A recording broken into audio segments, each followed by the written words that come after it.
Subscribe to the channel right now and, leave a comment as you watch, because this is one of those deep dive topics that only gets richer when serious historians and survivalists compare notes. What you're about to hear isn't recycled trivia. It's a close examination of wartime thinking that still outperforms much of what we buy today. And by the end, you'll understand why sharing this video helps keep real historical knowledge alive rather than buried under marketing hype. For the next minute, stay with me closely. World War II survival kits were not designed for comfort, convenience, or consumer appeal. They were engineered under the pressure of total war, when failure meant death, capture, or mission collapse. Every object inside those kits had to justify its weight, its volume, and its purpose. There was no room for redundancy without reason, no space for gimmicks.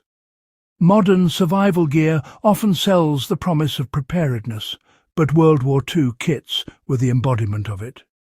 They were built by militaries that had learned brutal lessons through blood and loss, and that knowledge still speaks loudly today.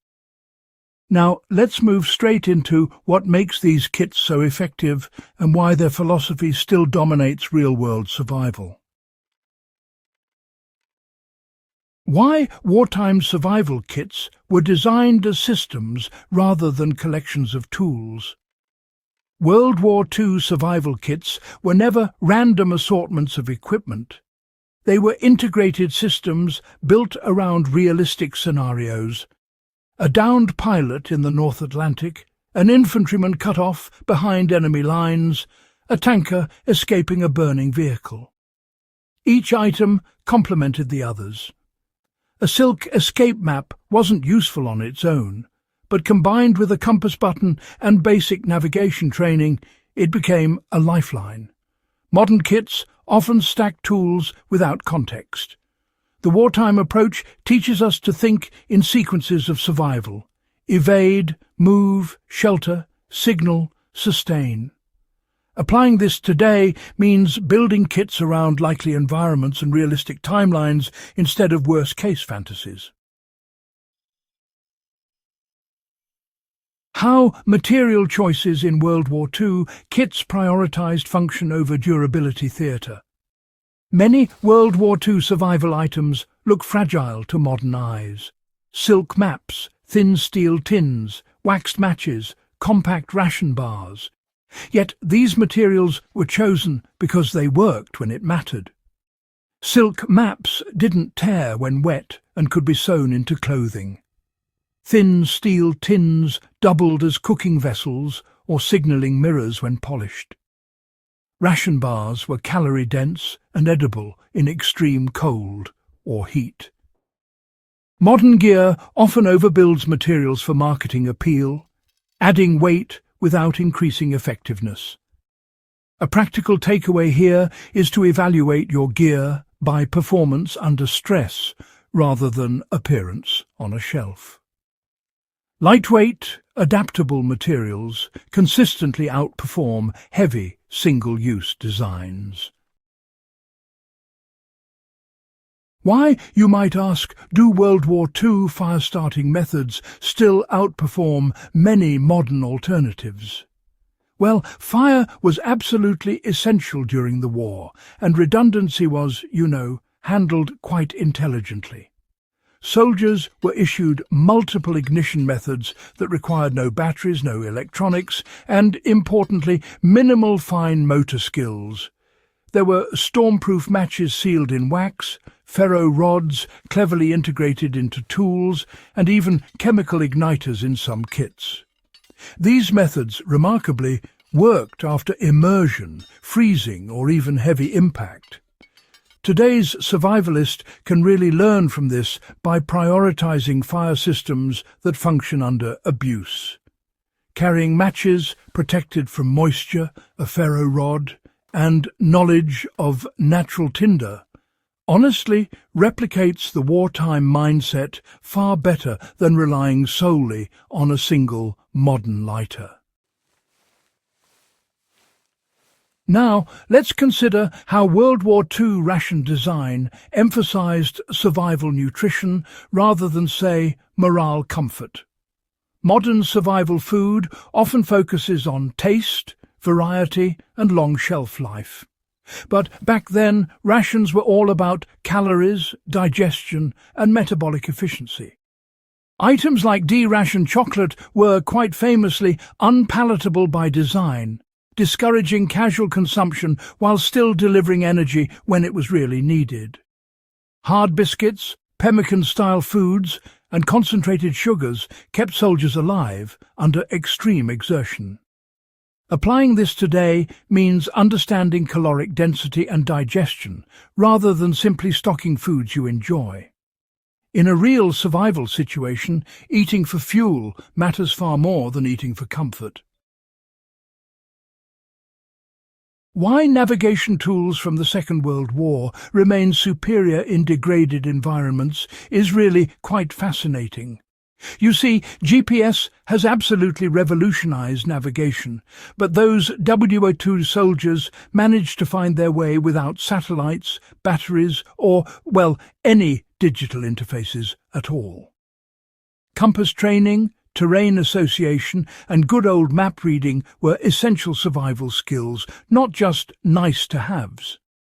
Button compasses, wrist compasses, and those clever escape maps all work silently and, frankly, invisibly. In contested or remote environments even today, GPS failure is hardly just a theoretical problem.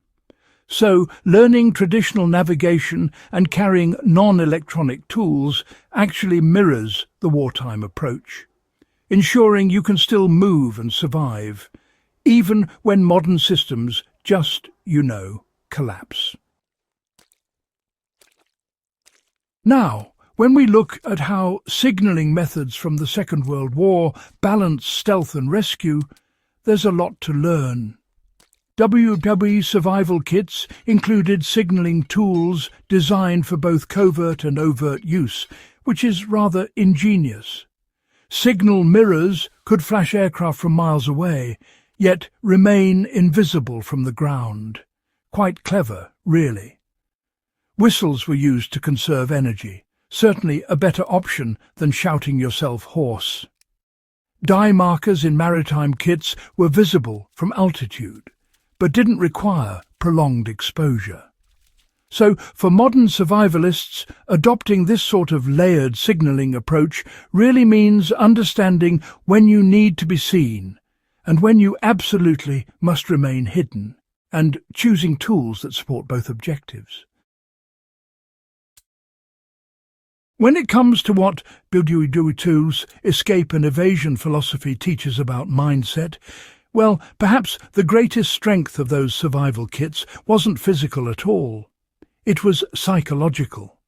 Soldiers were trained to expect isolation, discomfort, and yes, fear. The kits themselves reinforced self-reliance, not dependence on rescue. Modern gear, if we're honest, often promotes the illusion of instant recovery. Studying wartime survival teaches discipline, patience, and making decisions under real pressure. Practically speaking, this means training with your gear, limiting your reliance on electronics, and rehearsing scenarios that are as realistic as possible. So, why should modern survivalists study WWII kits rather than simply copying them? Well, this isn't about romanticizing the past or tossing out modern advancements. It's really about understanding design philosophy.